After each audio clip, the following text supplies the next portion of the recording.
Hello बेटा, हमने last lecture में इसके बारे में काफ़ी कुछ पढ़ा था, इलेक्ट्रोकेमिकल सेल के बारे में।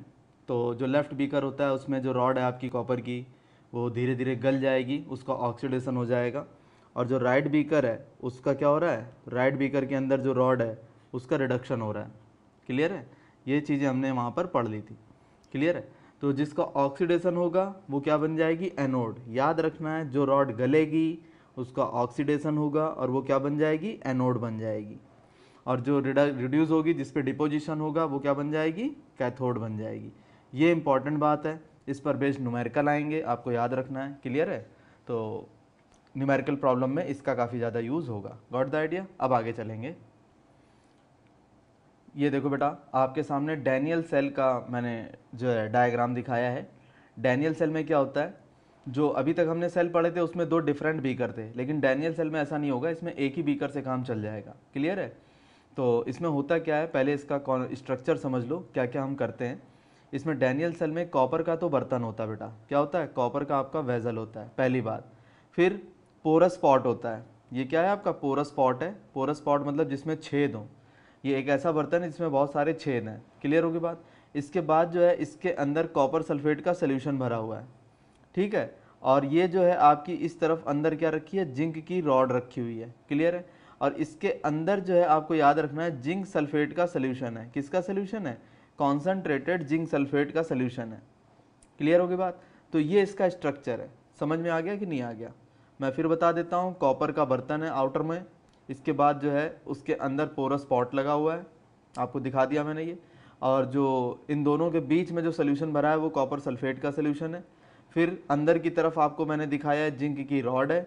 और इसके अंदर बर्तन में जो अंदर जो बर्तन है आपका ये रहा, इसके अंदर जो सोल्यूशन भरा है वो जिंक सल्फेट का सोल्यूशन भरा हुआ है। क्लियर होगी बात? ये बात समझ में आई कि नहीं आई? तो ये इसकी कहानी है। इसमें भी सेल रिएक्शन होगी, ऑक्सीडेशन होगा, रिडक्शन होगा। क्लियर है? तो ऑक्सीडेशन रिडक्शन की वजह से इलेक्ट्रॉन का ट्रांसफर होगा एक एंड से दूसरे एंड पर, और आपको इलेक्ट्रिसिटी मिलेगी। क्लियर होगी बात? तो ये आपका डैनियल सेल होता है। तो इसमें आपको क्या करना है, सेल रिएक्शन देनी है। क्या दोगे इसमें, सेल रिएक्शन दोगे। और इसके अलावा जो है नीचे कुछ इंपॉर्टेंट बातें दी हैं बेटा, उस पर और गौर कर लो। Electrode on which oxidation occurs is called anode, मैंने बताया अभी थोड़ी देर पहले। Electrode on which reduction occur is called cathode, ये भी मैंने बता दिया।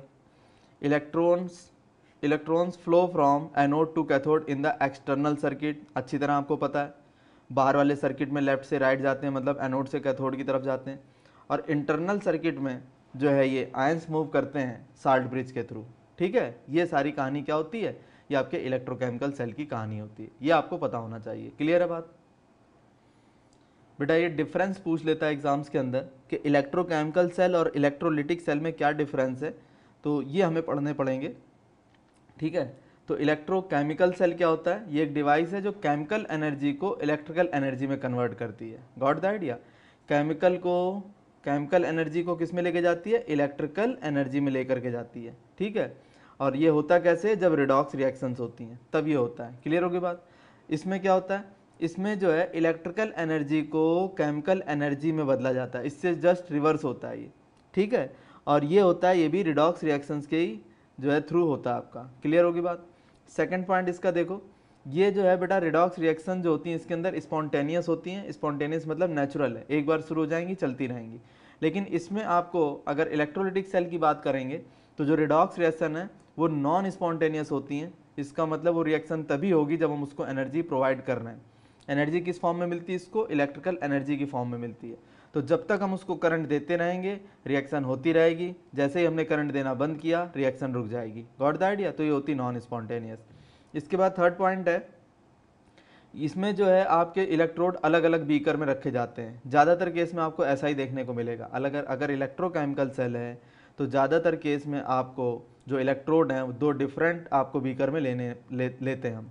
लेकिन इस वाले केस में क्या है, दोनों के दोनों एक ही बीकर के अंदर ले लेते हैं। फोर्थ पॉइंट देखो बेटा इसका, इसमें जो इलेक्ट्रोड लिया जाता है आपका, इलेक्ट्रोलाइट लिया जाता है, वो दोनों बीकर में डिफरेंट होता है। ठीक है? लेकिन इसके अंदर जो इलेक्ट्रोलाइट लिया जाता है वो सिर्फ एक ही होता है। ठीक है? ये याद रखना इंपॉर्टेंट बात है। इसमें जो है आपका जो इलेक्ट्रोड होता है वो डिफरेंट मटेरियल के होते हैं, लेकिन इसके अंदर आपके कैसे होते हैं, सेम मटेरियल के भी आप ले सकते हो। क्लियर होगी बात। अब 6 पॉइंट देखो बेटा इसका, इलेक्ट्रोड जिस पर ऑक्सीडेशन होता है उसे एनोड कहते हैं और जिस पर रिडक्शन होता है उसे कैथोड कहते हैं। क्लियर है बात। लेकिन इसमें क्या होगा, इसमें जो है जो बैटरी का टर्मिनल है, बैटरी का जो टर्मिनल होता है निगेटिव वाला, उसको कैथोड बोलते हैं। याद रखना इंपॉर्टेंट बात है, निगेटिव टर्मिनल बैटरी का जो होता है उसको कैथोड बोलते हैं, और इसके अलावा जो है जो दूसरा एंड होगा उसको एनोड बोलेंगे। क्लियर होगी बात। इसमें जो है सेटअप, इस सेल का जो सेटअप होता है उसमें साल्ट ब्रिज यूज़ किया जाता है, इसमें ऐसी कोई चीज़ नहीं होती है। तो ये 6-7 पॉइंट है बेटा, ये आपको अपने दिमाग में रखने पड़ेंगे, प्रैक्टिस से याद हो जाएंगे और इसके अंदर कुछ नहीं है। ठीक है, सिंपल सी चीज़ है।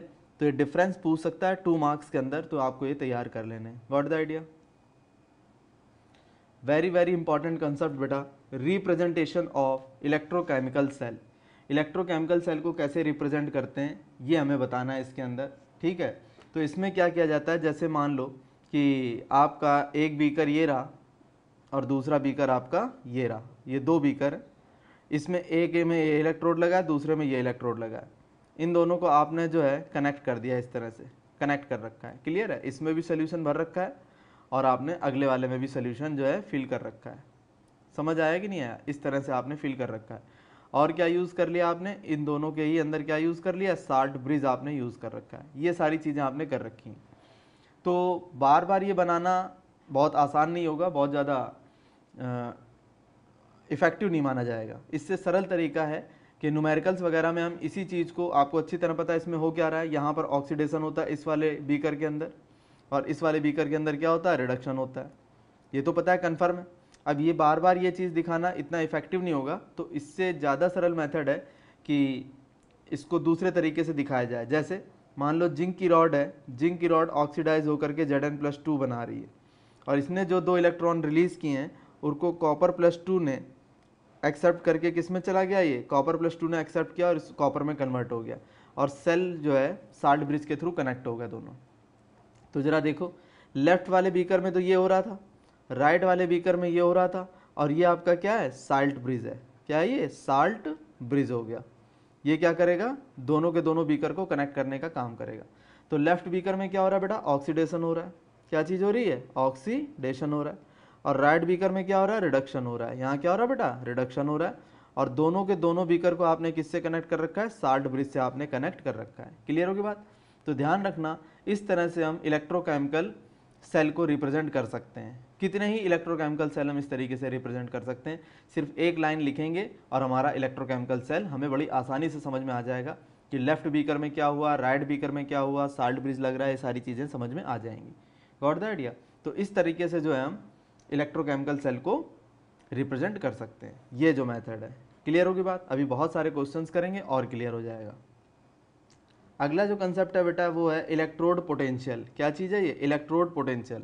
इलेक्ट्रोड पोटेंशियल क्या चीज़ होती है, किसी भी इलेक्ट्रोड की टेंडेंसी होती है इलेक्ट्रॉन को लूज करने की या गेन करने की। ठीक है, तो इसकी डेफिनेशन में क्या देंगे, this is the tendency of an electrode to lose और गेन इलेक्ट्रॉन्स। मतलब कोई भी इलेक्ट्रोड है आपका, मान लो ये कोई इलेक्ट्रोड है, या तो ये इलेक्ट्रॉन्स को क्या करेगा, लूज कर देगा, एक काम ये कर सकता है, या फिर ये इलेक्ट्रॉन को क्या कर लेगा, एक्सेप्ट कर लेगा। दो ही बातें कर सकता है।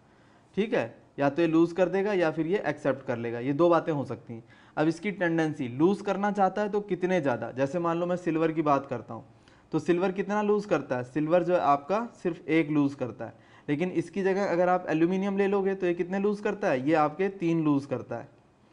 तो दोनों के इलेक्ट्रॉन लूज करने की टेंडेंसी ज़्यादा है। इसी तरह अगर मैं OH निगेटिव की बात करूँ तो ये 1 इलेक्ट्रॉन क्या करता है, एक्सेप्ट करता है। और अगर SO4-2 की बात करूं तो इसके पास 2 इलेक्ट्रॉन ये एक्सेप्ट करके कन्वर्ट हो रहा है। इस तरह से समझ में आ रहा है कि नहीं। तो ये चीज़ें हैं, तो कुछ चीज़ें इलेक्ट्रॉन लूज कर रही हैं, कुछ बहुत ज़्यादा इलेक्ट्रॉन लूज कर रही हैं। तो ये जो टेंडेंसी इलेक्ट्रॉन लूज करने की या गेन करने की, इसको बोलते हैं इलेक्ट्रोड पोटेंशियल। जितनी ज़्यादा ये टेंडेंसी होगी उतना ज़्यादा उसका इलेक्ट्रोड पोटेंशियल होगा। इसका मतलब वो जो आपका इलेक्ट्रोड है वो उतना ही ज़्यादा एक्टिव होगा। कोई भी इलेक्ट्रोड है जितने ज़्यादा इलेक्ट्रॉन लूज कर रहा है या गेन कर रहा है, इसका मतलब वो एक्टिव ज़्यादा है। तो जिसका भी इलेक्ट्रोड पोटेंशियल बेटा हाई होगा, इसका मतलब है कि वो बहुत ज़्यादा एक्टिव इलेक्ट्रोड है, केमिकल रिएक्शन में बहुत ज़्यादा पार्टिसिपेट करेगा। ठीक है, मोटी मोटी बात मैंने आपको बता दी। जैसे यहाँ पर देखो Mn पॉजिटिव है, इसने N इलेक्ट्रॉन एक्सेप्ट किए और अपने सारे के सारे चार्ज को लूज कर गया। यहाँ पर क्या है, M है, इसने एन ई इलेक्ट्रॉन जो है, नंबर ऑफ इलेक्ट्रॉन्स कितने लूज कर दिए, एन लूज कर दिए, और किस में कन्वर्ट हो गया, एम एन पॉजिटिव में कन्वर्ट हो गया। Got the idea? इसमें तो कोई दिक्कत नहीं बेटा। अब आगे चलते हैं बेटा। दो तरह के इलेक्ट्रोड पोटेंशियल होते हैं, ऑक्सीडेशन पोटेंशियल, रिडक्शन पोटेंशियल, ठीक है। और एक होता है स्टैंडर्ड इलेक्ट्रोड पोटेंशियल, जो स्टैंडर्ड कंडीशन पे मेजर किया जाता है। स्टैंडर्ड कंडीशन का मतलब इसकी कॉन्सेंट्रेशन फिक्स होगी, ठीक है, जिस मटेरियल में ले रहे हैं, जिस सोल्यूशन में ले रहे हैं उसकी कॉन्सेंट्रेशन फिक्स होगी, और टेम्परेचर होगा रूम टेम्परेचर करीब करीब 25 डिग्री सेल्सियस का। तो इन दो केसेस पे जो उसका इलेक्ट्रोड पोटेंशियल होगा उसको क्या बोलेंगे, स्टैंडर्ड इलेक्ट्रोड पोटेंशियल। तो एक होता है ऑक्सीडेशन पोटेंशियल, एक होता है रिडक्शन पोटेंशियल। क्लियर होगी बात? तो एक तो आपको डेफिनेशन पता होनी चाहिए, the electrical potential difference set up between the metal and its ions in the solution is called electrode potential, या फिर इलेक्ट्रोड पोटेंशियल में भी simply defined as the tendency, आगे ना वही बात, tendency of an electrode to lose और gain electrons when it is in contact with solution of its own ions. ठीक है, जब ये अपने ही आयंस के सोल्यूशन में कांटेक्ट में आता है, तो ध्यान रखना जैसे कॉपर की रॉड है तो इसको आप ध्यान रखना कॉपर सल्फेट के सोल्यूशन में लें, ठीक है। और अगर ये सोडियम की होती तो सोडियम क्लोराइड ले लेते मान लो, एल्यूमिनियम होती तो एल्यूमिनियम सल्फेट में ले लेते। तो इस तरह की बात कर रहा है। तो जिस चीज़ का ये बना हुआ है उसी के सोल्यूशन में आप इसको लो, तो उस केस में जो है इलेक्ट्रॉन लूज करने या गेन करने की जो टेंडेंसी होगी उसको क्या बोलेंगे, इलेक्ट्रोड पोटेंशियल बोलेंगे बेटा, ठीक है। इसमें न्यूमेरिकल ज़्यादा आते हैं, वो मैं आपको भी सिखाता हूँ। ये चीज़ है बेटा एक very very important. Reduction potential को हम लिख सकते हैं minus of oxidation potential, very very important. कई बार क्या होता है ऑक्सीडेशन पोटेंशियल दे देगा और हमें ज़रूरत है रिडक्शन पोटेंशियल की। जैसे मान लो किसी भी इलेक्ट्रोड का, मान लो सिल्वर का ही मुझे ऑक्सीडेशन पोटेंशियल दे दिया 3 दे दिया, कितना दे दिया, ये मुझे दे दिया इसका ऑक्सीडेशन पोटेंशियल दे दिया 3, और मुझे क्या चाहिए, इसका रिडक्शन पोटेंशियल चाहिए। तो मैं क्या करूँगा, इसमें माइनस से मल्टीप्लाई कर दूंगा, क्या करूँगा, इसमें मैं माइनस से मल्टीप्लाई कर दूंगा, ये मेरा रिडक्शन पोटेंशियल में कन्वर्ट हो जाएगा, ठीक है। तो अभी जब करेंगे क्वेश्चंस तो वहाँ पर इसका बहुत ज़्यादा यूज़ है। आपको क्या याद रखना है कि ऑक्सीडेशन पोटेंशियल को आप रिडक्शन पोटेंशियल में, या रिडक्शन पोटेंशियल को आप ऑक्सीडेशन पोटेंशियल में कन्वर्ट कर सकते हैं with the help of e minus. Got the idea? तो इसका यूज़ करेंगे न्यूमेरिकल में। ये देखो बेटा, सेल पोटेंशियल और EMF of a cell. Cell potential या ईएमएफ ऑफ ए सेल, ये मैंने तो पहले भी बहुत ज़्यादा बार ये बात कर चुका हूँ। तो इसको बोलते हैं बेटा the difference between electrode potentials of two half cells is known as cell potential और cell voltage. It is called electromotive force of the cell if no current is drawn from the cell. अगर आप कोई भी current नहीं ले रहे हैं उस केस में जो आपका सेल है उसके जो इलेक्ट्रोड हैं उनके बीच में जो पोटेंशियल का डिफरेंस है उसे ईएमएफ ऑफ द सेल बोलेंगे। जितना ज़्यादा पावरफुल सेल होगा उसका ईएमएफ आपको उतना ही ज़्यादा देखने को मिलेगा। इसका मतलब उस सेल से आप उतनी ही ज़्यादा करंट गेन कर सकते हो, उतनी ज़्यादा करंट ले सकते हो। Got the idea? तो सेल पोटेंशियल या ईएमएफ ऑफ ए सेल आपको डेफिनेशन देनी पड़ेगी और इसका कंसेप्ट आपको अच्छी तरह समझ में आना चाहिए कि जब हम इलेक्ट्रिक करंट उससे नहीं ले रहे हैं तब का केस होता है ये। क्लियर है बेटा? ये देखो बेटा, आपसे पूछ सकता है difference between EMF and potential difference. तो फिजिक्स में भी आपने सीख रखा है ये ईएमएफ क्या चीज़ होती है और पोटेंशियल डिफरेंस क्या चीज़ होती है। केमिस्ट्री में भी आपको यही करना है, ठीक है। फिजिक्स में क्या था, आप मेटालिक कंडक्टर ले रहे थे ज़्यादातर, और केमिस्ट्री में आप जो है इलेक्ट्रोलिटिक कंडक्टर ले रहे हो, ठीक है। तो दोनों में थोड़ा सा डिफरेंस है, लेकिन कंसेप्ट वही है ईएमएफ और पोटेंशियल डिफरेंस का, उसी तरह से बिल्कुल आएगा ये। तो ये है बेटा पहला point, EMF is the potential difference between the two electrodes of the cell when no current is flowing in the circuit. Clear होगी बात? और इसमें किसी भी कंडीशन पर करंट ले रहे हो नहीं ले रहे हो जो भी है, हर एक केस में अगर कभी भी इलेक्ट्रोड के बीच का पोटेंशियल पूछ लिया तो उसको क्या बोलेंगे, पोटेंशियल डिफरेंस बोलेंगे, ठीक है। इसके बाद जो है आपका potential difference can be measured by simple volt meter. इसको सिंपल वोल्ट मीटर से आप जो है आसानी के साथ मेजर कर सकते हो, लेकिन पोटेंशियोमीटर से ईएमएफ को अगर मेजर करना है तो पोटेंशियोमीटर जो है आपको यूज़ करना पड़ेगा। पोटेंशियोमीटर अभी हम फिजिक्स में सीखेंगे या फिजिक्स में सीखते हैं, वहाँ पर आपको डिटेल पता चल जाएगी अच्छी तरह से कि पोटेंशियोमीटर क्या होता है। उसकी हेल्प से हम किसी भी सेल का ईएमएफ आसानी के साथ निकाल सकते हैं। ये मैक्सिमम पॉसिबल वैल्यू है बेटा पोटेंशियल डिफरेंस की, और ये हमेशा या तो ईएमएफ के बराबर आएगा या उससे कम आएगा, ठीक है। तो ये ईएमएफ से हमेशा छोटा होता है या फिर बराबर हो सकता है। ये रिस्पॉन्सिबल है बेटा किसके लिए, स्टीडी फ्लो ऑफ करंट के लिए। ईएमएफ एक तरह की मोटर है, आपने देखा है कि अगर हम टैंक में मोटर लगा दें तो जो वाटर का फ्लो होता है ट्यूब के थ्रू वो लगातार कांस्टेंट मिलता है, आपको एक जैसा मिलता है। तो एक जैसा वाटर बाहर जो आपका फ्लो कर रहा है उसके लिए रिस्पॉन्सिबल कौन है, मोटर। अगर मोटर नहीं होती तो फिर वो फ्लो आपको लगातार नहीं मिल पाता। लेकिन ये क्या चीज़ है, ये जो है आपका रिस्पॉन्सिबल नहीं होता है स्टेडी करंट सर्किट के अंदर, जो करंट आपको मान लो 2 एम्पियर की करंट 2 घंटे तक आप ले पा रहे हो। तो उसके लिए जिम्मेदार कौन है, उसके लिए जिम्मेदार है ईएमएफ, इलेक्ट्रोमोटिव फोर्स, सेल की ताकत, केमिकल की ताकत। समझ आया कि नहीं आया? आप जरा गौर करना, मैं आपको बताता हूँ। जैसे घर में इन्वर्टर होते हैं, इन्वर्टर्स में बैटरी लगी होती है, तो लाइट जाने के बाद भी वो लगातार कांस्टेंट सप्लाई पर जो है आपको करंट देते रहते हैं। ऐसा नहीं होता है कि जो आपकी जो लाइट जल रहा है, जो बल्ब ग्लो कर रहा है, वो कभी डिम हो जाए, कभी वो जो ज़्यादा ग्लो करना लग जाए। इसका मतलब उसको जो करंट की सप्लाई मिल रही है वो लगातार कांस्टेंट मिल रही है। अगर डिम कर रहा होता है इसका मतलब करंट कम मिल रहा है, अगर ग्लो ज़्यादा कर रहा होता है इसका मतलब उसको करंट ज़्यादा मिल रहा है। तो ना तो वो डिम करता है ना ही ग्लो करता है, एक जैसा चमकता हुआ दिखाई देता है। इसका मतलब है कि वो बैटरी उसको कांस्टेंट वैल्यू ऑफ करंट दे रही है। तो कांस्टेंट वैल्यू ऑफ करंट के लिए रिस्पॉन्सिबल कौन होता है? कांस्टेंट वैल्यू ऑफ करंट के लिए रिस्पॉन्सिबल होता है आपका ईएमएफ। उसका पोटेंशियल डिफरेंस से कोई लेना देना नहीं है। क्लियर होगी बात? तो ये इंपॉर्टेंट टर्म था, मैंने आपको बता दिया, उम्मीद है समझ आया होगा। ये देखो बेटा, electrochemical series, very very important एक सीरीज है इलेक्ट्रोकेमिकल सीरीज। मैं आपको एक एग्जांपल देता हूँ। जैसे कि मान लो हमारे पास बहुत सारे मटेरियल होते हैं, बहुत सारे इलेक्ट्रोड हैं, अलग अलग मटेरियल से बने हुए इलेक्ट्रोड हैं। तो बेटा उनकी हेल्प से हम बहुत सारे सेल बना सकते हैं। भाई सेल बनाने में यूज़ क्या होता है, एक आप लेफ्ट बीकर ले लो, एक आप राइट बीकर ले लो, और इसके अंदर आप डिफरेंट डिफरेंट इलेक्ट्रोड यूज़ करते जाओ, तो आपको डिफरेंट डिफरेंट क्या मिल जाएंगे, आपको डिफरेंट डिफरेंट जो है सेल बन करके तैयार हो जाएंगे कि नहीं हो जाएंगे। लेकिन वो सेल किसी की ताकत ज़्यादा होगी, किसी की ताकत कम होगी, तो वो तो डिपेंड करता है कि आप इलेक्ट्रोड कैसे यूज़ कर रहे हो। तो इलेक्ट्रोकेमिकल सीरीज़ से हमें बहुत फ़ायदा मिल गया कि अब हमें बार बार, अगर जैसे किसी ने कहा कि भाई ये आयरन की रॉड ले जाओ, एक सिल्वर की रॉड ले जाओ और सेल बना लो और उसकी ताकत बताओ, तो उसके लिए तो हमें फिर सेल फॉर्म करना पड़ेगा ना, दिक्कत आएगी। तो साइंटिस्ट ने क्या किया, ये सारे काम करके देख लिए, उनने एक बार अपने आप सारे काम करके देख लिए, डिफरेंट डिफरेंट इलेक्ट्रोड लिए, डिफरेंट डिफरेंट सोल्यूशंस के अंदर डाले, उससे जो उनका ईएमएफ आया उसको नोट कर करके उनने सारे अच्छी तरह से एक्सपेरिमेंट कर करके वो सारी ईएमएफ की वैल्यूज़ नोट कर दी। अब आगे फर्दर कभी भी किसी ने मान लो 2 डिफरेंट इलेक्ट्रोड लिए और वो सेल बना करके लाना चाहता है, तो उसे सेल बनाने की ज़रूरत नहीं है। वो जो लिखा हुआ काम है, जो उनने प्रैक्टिकल कर रखा था, उसको उनने बुक्स में लिख दिया है, वो उसको पढ़ेंगे सिंपल और बता देंगे कि अगर आप आयरन और सिल्वर से मिलने इलेक्ट्रोड से बनने वाला सेल तैयार करोगे तो उसका ईएमएफ कितना आएगा, वो बिना सेल बनाए ही आपको बता देगा। समझ में आई बात कि नहीं आई? तो ये काम हमारे लिए साइंटिस्ट ने, केमिस्ट ने, जो आपके केमिकल इंजीनियर हैं या साइंटिस्ट हैं, उनने ऑटोमेटिकली रेडीमेड करके दे रखा है। मेरी बात समझ में आ रही है कि नहीं आ रही?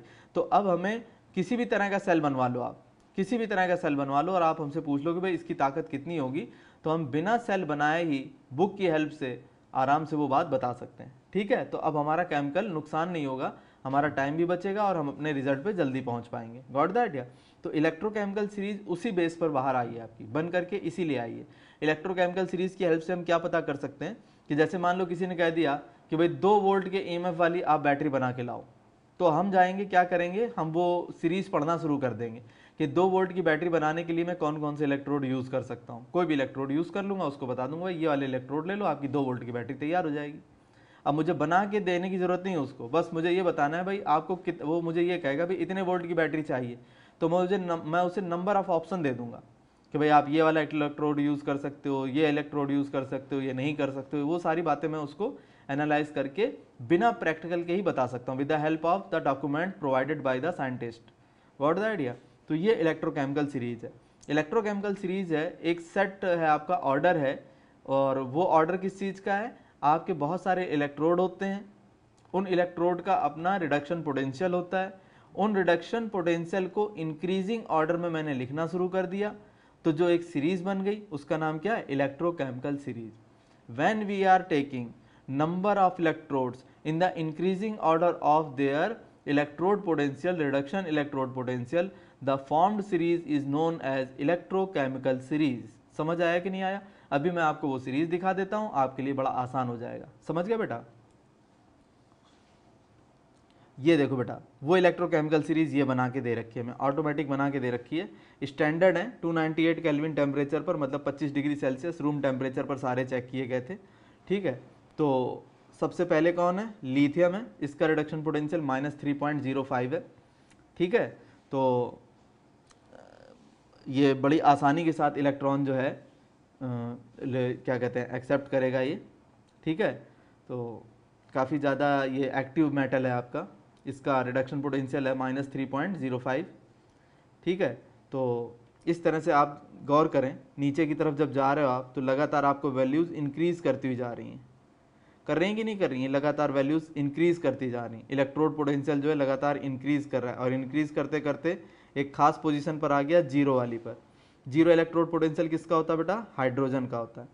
हाइड्रोजन का जो इलेक्ट्रोड होता है उसका इलेक्ट्रोड पोटेंशियल जीरो होता है। इसके बाद फिर और इंक्रीज़ करते करते इस तरफ आ रहा है। समझ आ रहा है कि नहीं आ रहा है? तो इस तरह से एक टेबल सी बना दी गई। ये टेबल अगर आपको याद है तो आपका काफ़ी काम आसान हो जाता है, ठीक है। टेबल याद करने के लिए थोड़ा सा आपको मेहनत करनी पड़ेगी, एक आध बारी आप इसको ऑब्जर्व करोगे तो दिमाग में सेट होना शुरू हो जाएगी, ठीक है बेटा। या फिर मैं आपको एक तरीका कोई बताऊंगा ज़रूर कि जिससे आप आसानी के साथ इसको याद रख पाएँ, क्लियर है। तो ये आपकी इलेक्ट्रोकेमिकल सीरीज़ है, इसकी हेल्प से आप बहुत सारे काम कर सकते हो। अब इन सभी में सबसे पावरफुल जो है रिडक्शन पोटेंशियल किसका है? सबसे पावरफुल रिडक्शन पोटेंशियल Li+ का है। समझ आया कि नहीं आया? इसका रिडक्शन पोटेंशियल बहुत ज़्यादा है, ठीक है। ये -3.05 बहुत एक्टिव मेटल है, ये बहुत ही एक्टिव मेटल है। आपने देखा होगा जो मोबाइल फ़ोन्स आते हैं उसमें लिथियम आयन बैटरी होती है, ठीक है। क्यों? वो एक्टिव बहुत ज़्यादा है, बहुत जल्दी इलेक्ट्रॉन का ट्रांसफ़र करवाती है। तो एक्टिव ज़्यादा होने की वजह से आपको क्या मिलेगा? करंट की वैल्यू इंस्टेंट मिलेगी, लाइफ भी ज़्यादा मिलेगी। समझ आया कि नहीं आया? इस तरह से। और जैसे जैसे आप डाउनवर्ड आ रहे हो तो आपको इलेक्ट्रोड पोटेंशियल की वैल्यू इंक्रीज करती जा रही है, एक्टिविटी डिक्रीज कर जाएगी, ठीक है, उतना एक्टिव नहीं रह जाएंगे। लेकिन हाँ, ये वाला आपका इसका रिडक्शन पोटेंशियल काफ़ी पॉजिटिव है। तो इस ये क्या करता है, रिडक्शन पोटेंशियल इसका काफ़ी ज़्यादा पॉजिटिव है, इतना जल्दी जो है रिड्यूस नहीं होगा। समझ में आ रहा है कि नहीं? इतना जल्दी रिड्यूस नहीं होगा ये। तो ये आपको वैल्यूज़ याद रखनी, क्लियर होगी बात। अब इसकी हेल्प से हम काम क्या क्या कर सकते हैं वो बताता हूँ। क्या फ़ायदा है इस इलेक्ट्रोकेमिकल सीरीज़ का, ये मैं आपको बताता हूँ। देखो बेटा, पहला फ़ायदा तो ये है इसका, to compare the relative oxidising and reducing powers. देखो जैसे मान लो एक आगे आपके लिथियम का इलेक्ट्रोड और एक आगे आपका सिल्वर का इलेक्ट्रोड, ठीक है। तो सभी को पता है जो लिथियम होता है वो बहुत जल्दी इलेक्ट्रॉन लूज करता है। जो Li पॉजिटिव है, Li है, वो बड़ी तेज़ी के साथ क्या कन्वर्ट हो, किस में कन्वर्ट हो जाता है? Li++ E में। बहुत तेज़ी के साथ ये एक इलेक्ट्रॉन लूज करता है। तो जितनी जल्दी ये लूज करेगा उतनी जल्दी दूसरा इसको एक्सेप्ट करेगा, मतलब ये रिडक्शन बहुत आसानी से करवा सकता है। समझ आया? तो इसकी जो रिड्यूसिंग पावर है वो सिल्वर से ज़्यादा है। तो अब हमें क्या करके देखने की ज़रूरत है, ये क्या मैं लिथियम की रॉड खरीद के लाऊं मार्केट से और सिल्वर की रॉड खरीद के लाऊं, फिर चेक करूं हाँ भाई कौन जल्दी इलेक्ट्रॉन लूज कर रहा है? काफ़ी टाइम कंज्यूमिंग हो जाएगा और रिजल्ट्स भी ज़रूरी नहीं कि सारे सही हैं। तो उससे अच्छा मेथड है कि मैं इलेक्ट्रोकेमिकल सीरीज़ में जाऊंगा, चेक करूंगा हाँ भाई आपका रिडक्शन पोटेंशियल कितना, -3.05 है, आपका कितना, -2.55 है। तो यहाँ से साफ पता चल रहा है इसका रिडक्शन पोटेंशियल काफ़ी कम है, इसका मतलब बहुत जल्दी से इलेक्ट्रॉन लूज कर सकता है। तो बस मैं यहाँ से ही चेक कर लूँगा कि लिथियम का रिडक्शन पोटेंशियल क्योंकि लो है तो ये बड़ी जल्दी से इलेक्ट्रॉन लूज कर सकता है, तो ये ज़्यादा एक्टिव है, तो इसकी रिड्यूसिंग पावर ज़्यादा है। समझ आया कि नहीं आया? तो सब कुछ किस पे डिपेंड कर रहा है? इलेक्ट्रोकेमिकल सीरीज पर। मैं बड़ी आसानी के साथ ये काम कर सकता हूँ कि नहीं कर सकता हूँ? तो अब मुझे करके देखने की ज़रूरत नहीं है, बस मैं सीधे अपनी टेबल उठाऊंगा, उसमें चेक करूंगा हाँ भाई किसका रिडक्शन पोटेंशियल कम है। तो साफ पता चल रहा है भाई लिथियम का कम है, इसका मतलब लिथियम बड़ी आसानी के साथ इलेक्ट्रॉन लूज कर रहा है, इसका मतलब ये काफ़ी ज़्यादा एक्टिव है। तो सिल्वर मत लो आप, लिथियम ले लो। मेरी बात समझ पाए कि नहीं? तो इस तरह से काफ़ी आसान हो जाता है। इसका मतलब लिथियम की जो रिड्यूसिंग पावर है वो सिल्वर से काफ़ी ज़्यादा है। लिथियम बड़ी आसानी के साथ इलेक्ट्रॉन लूज कर सकता है। Got the idea? अगला जो यूज़ है इसका बेटा वो देखो, अगला यूज़ है to compare the relative activities of the metal. ये तो वही बात हो गई जैसे मैंने अभी लिथियम की बात करी और सिल्वर की बात करी, ठीक है। मान लो मैंने इन दोनों की बात करी, तो एक्टिव कौन ज़्यादा है? अरे जो जितनी जल्दी इलेक्ट्रॉन ले या दे उतना ही ज़्यादा एक्टिव। तो सभी को पता है भाई लिथियम का रिडक्शन पोटेंशियल कितना, -3.05, काफ़ी ज़्यादा एक्टिव है, बहुत जल्दी इलेक्ट्रॉन लूज करता है। तो सिल्वर के कंपैरिजन में लिथियम आपका ज़्यादा एक्टिव है। अब मान लो एक आपने ले लिया कैल्शियम ले लिया और दूसरा आपने एल्यूमिनियम ले लिया। अब कैल्शियम का केस कितना, -2.87 का केस है, और एल्यूमिनियम का कितना, -1.66 का केस है। ये ज़्यादा जो है निगेटिव वैल्यू है, इसका मतलब ये ज़्यादा एक्टिव है, ये आपका ज़्यादा एक्टिव हो गया, ये लेस एक्टिव हो गया। तो इससे डिफरेंट इलेक्ट्रोड की एक्टिविटी का भी पता चल जाता है। ये ज़रूरी नहीं है कि आप ले जा करके पहले रॉड खरीद के लाओ फिर उसकी एक्टिविटी चेक करो, आप सीधे टेबल पे आओ ना, सीधे टेबल चेक करो, जिसकी वैल्यू रिडक्शन पोटेंशियल की जितनी लो होगी वो उतना ज़्यादा एक्टिव होगा, बात खत्म हो गई। किसी से भी कंपटीशन करवा लो। जैसे एग्जांपल देता हूँ, मान लो आपने सोडियम का केस ले लिया और एक नीचे कोई और ले लो, आपने जो है निकिल का केस ले लिया। तो सोडियम और निकिल में आपसे कहा भाई बताओ कौन एक्टिव है, तो ये तो बेटा -2.71 है और ये -0.25 है। तो ऑब्वियस ही बात है जो आपका सोडियम का इलेक्ट्रोड होगा ज़्यादा एक्टिव होगा। क्लियर होगी बात? तो यहाँ से बड़ी आसानी से काम हो जाता है। इसके बाद बेटा अगला हो, क्या फ़ायदा है इसका? ये फ़ायदा है इसका, to calculate the standard EMF of any electrochemical cell. किसी भी इलेक्ट्रोकेमिकल सेल की आप ताकत निकाल सकते हो। जैसे मान लो किसी ने आपसे ये कह दिया कि भाई एक तो मैं आपको जिंक की रॉड दे रहा हूँ, किसकी रॉड दे रहा हूँ? जिंक की रॉड दे रहा हूँ, और एक मैं आपको कैडमियम की रॉड दे रहा हूँ। इन दो इलेक्ट्रोड को यूज़ कर लो, इलेक्ट्रोकेमिकल सेल बना लो और बताओ वो सेल मुझे कितनी ताकत दे सकता है, मतलब उसका पोटेंशियल डिफरेंस कितना होगा या उसका ईएमएफ कितना होगा, मतलब कितना पोटेंशियल डिफरेंस दे सकता है वो, कितना ईएमएफ दे सकता है। मतलब मैं पंखा चला सकता हूँ या फ्रिज चला सकता हूँ या हीटर चला सकता हूँ या क्या चीज़ मैं उससे यूज़ कर सकता हूँ, कितनी ताकत उस सेल के अंदर है। तो एक तो ये तरीका हुआ कि मैं जिंक की रॉड और कैडमियम की रॉड जो उसने दी है उसको ले जाऊँ, पहले सेल बनाऊँ, फिर उसको बताऊँ भैया ये कर लेना। या दूसरा तरीका क्या है? दूसरा तरीका ये है कि मैं E0 सेल निकाल लूँ।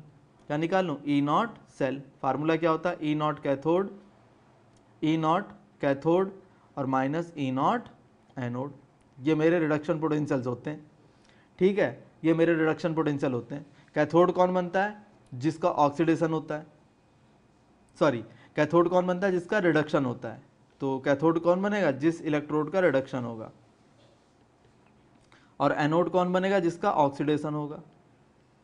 अब दिमाग ये कहेगा भाई ऑक्सीडेशन किसका होगा, रिडक्शन किसका होगा? ये बता देता हूं। जिसका reduction electrode potential, reduction electrode potential जितना लेस होगा उसका ऑक्सीडेशन होगा। ये वेरी इंपॉर्टेंट बात है, जितना लेस होगा उसका ऑक्सीडेशन होगा, वो एनोड बनेगा। और जिसका ये चीज मोर होगी उसका क्या होगा? उसका रिडक्शन होगा और वो कैथोड बनेगा। समझ आया कि नहीं आया? तो आपको नजर किस पे रखनी? रिडक्शन पोटेंशियल पर, रिडक्शन पोटेंशियल पर रखनी। अब जरा दिमाग लगाओ, जिंक में और कैडमियम में, जिंक में और कैडमियम में आप दिमाग लगाओ, ये जिंक है और ये आपका कैडमियम है। जिंक का रिडक्शन पोटेंशियल कितना है? -0.76 है। कैडमियम का कितना? -0.40 है। इनके रिडक्शन पोटेंशियल आपको पता है। तो जिंक का ऑब्वियस ही बात है लेस आ रहा है, माइनस में काफ़ी बड़ी वैल्यू है, ये लेस आ रहा है, तो इसका तो बन जाएगा बेटा क्या? एनोड बन जाएगा। क्या बन जाएगा इसका? एनोड। और इसका क्या बन जाएगा? कैथोड बन जाएगा। बन जाएगा। तो आंसर कैसे आएगा? Cathode, E0 cathode -E0 anode, ये आएगा। तो ये माइनस इस माइनस को प्लस कर देगा, तो फाइनल आंसर क्या आएगा? 0.76 -0.40। दैट इज कितना आ गया बेटा? ये सॉल्व हो करके, ये सॉल्व हो करके आ गया आपका जा करके 0.36 वोल्ट। इतनी ताकत होगी उस बैटरी की। आपको कुछ करना पड़ा क्या? सेल बनाना पड़ा? कुछ भी नहीं करना पड़ा। आपने सिंपल क्या कर दिया? E0 कैथोड -E0 एनोड किया, उनकी वैल्यूज उठा करके टेबल से देखी, वैल्यू पुट करी, आपको आंसर मिल गया। तो आप कहते हैं ना भाई 0.36 वोल्ट की बैटरी तैयार होगी, तो इतने पोटेंशियल डिफरेंस से जो करंट मिले आप अपना वो इंस्ट्रूमेंट यूज़ करो। Got the idea? तो हम यहाँ से बड़ी आसानी के साथ ये काम कर सकते हैं। तो मेन बात क्या है? E0 सेल निकालना काफ़ी आसान है। E0 सेल निकालने के लिए क्या करेंगे? E0 कैथोड -E0 एनोड करेंगे। कैथोड कौन बनेगा? कैथोड वो रॉड बनेगी जिसका रिडक्शन हो रहा है। एनोड कौन बनेगा? वो रॉड बनेगी जिसका ऑक्सीडेशन हो रहा है। अब दिमाग कहेगा ऑक्सीडेशन किसका होगा, रिडक्शन किसका होगा? तो ऑक्सीडेशन बेटा उस इलेक्ट्रोड का होगा जिसका रिडक्शन इलेक्ट्रोड पोटेंशियल लेस होगा। समझ में आ गई बात? जैसे एग्जांपल और दे देता हूं आपको, और एग्जांपल दे देता हूं। एक रॉड आपकी ए है, एक रॉड आपकी बी है। ए का रिडक्शन पोटेंशियल 5 है, बी का रिडक्शन पोटेंशियल 2 है। तो कम किसका है? बी का कम है। इसका क्या होगा? ऑक्सीडेशन। और ये क्या बन जाएगा? एनोड बन जाएगा। तो फिर ये क्या बन जाएगा ऑटोमेटिकली? अब बनना क्या है इसको? कैथोड ही बनेगा। ये क्या बन जाएगा? कैथोड बन जाएगा। अब मैं थोड़ा सा चेंज कर देता हूँ। ए का है -5, बी का है -2। ठीक है, तो इसमें लेस कौन है? -5। तो -5 कम है तो इसका क्या होगा? ऑक्सीडेशन हो जाएगा। ये क्या बनेगा? एनोड बनेगा। इसका अपने आप क्या हो जाएगा? रिडक्शन हो जाएगा। क्या बनेगा? ये कैथोड बनेगा। मेरी बात समझ पाए कि नहीं समझ पाए? तो इस तरह से आप अपने काम को काफ़ी आसान बना सकते हो।